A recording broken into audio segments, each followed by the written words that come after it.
blue is part of the spectrum, and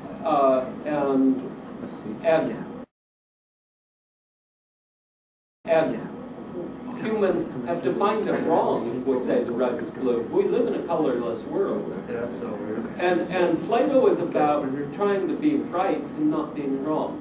We live in a colorless world, and we humans have defined it such and such, but we're defining reality that doesn't, as it isn't, is. As it is. But if it's misdefined, are you wrong in saying? But if it's misdefined, are you wrong in that? Well, we are wrong. The rug is not blue.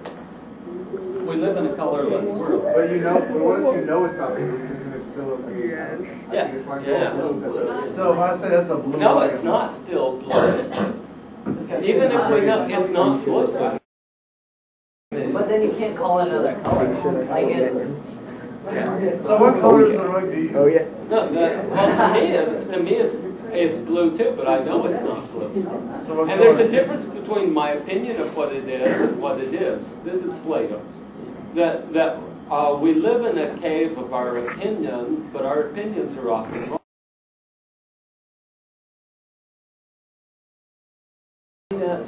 India and most of Africa and most of Southeast Asia and most of Indonesia, they don't do that. They don't live in a world where mind and body are separated nearly as much as ours. Because we are inheritors of Plato's mind-body dualism. Look at this. Why do we pay people in our culture more who work with their minds than work with their hands? But we value it more. Why do we value more the work with the mind than the work with the hands? Do you really think it's harder? I mean, if you bought into that bullshit that it's really harder, have you ever spent a 14-hour day out in the sun working with your hands or something, and then some college student comes and says, "Oh, but my working with my mind is a lot harder." You're going to get it in the mouth. You're going to learn that it's not. People work 14 hours a day can't do the work with their mind. Yeah, the guy's mind can do the 14-hour day. Well, yeah, most of them don't. Are different. Having something and being is different. I have two hands. No, the human being, normally has two hands. Not has two hands, but I'm wording it in English. China, Southeast Asia, Indonesia.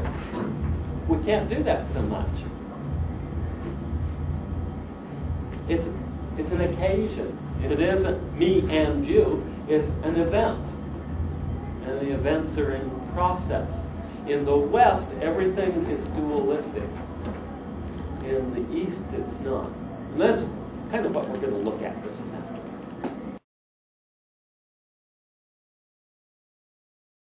We'll have a whole culture of that. And they think that we in the West have a present and a past dualistic way of thinking of it. And future, of course.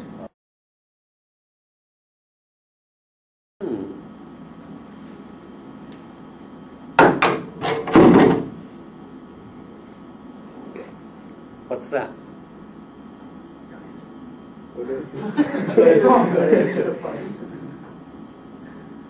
Freshman, what's that? Sure.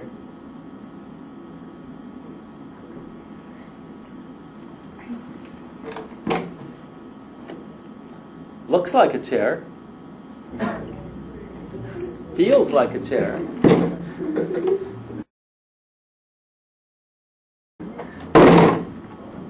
You think it's a chair?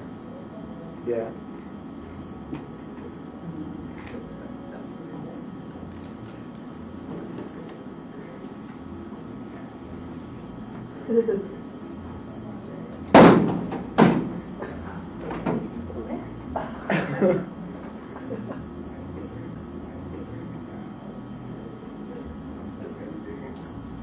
This semester in class, I'd like to take time to examine the chair.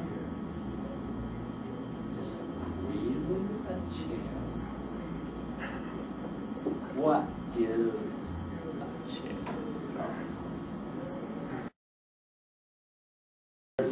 one chair here and another chair.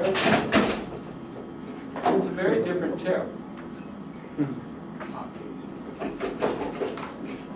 And think of chairs at your house. Think in the living room chair or the dining room chair.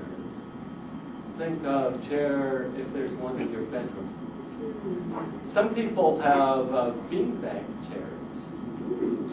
These are all particular instances of chairs, and there's thousands of kinds of chairs, aren't there? In fact, you go to the Museum of Modern Art in New York City, and there's a whole exhibit of chairs as artwork.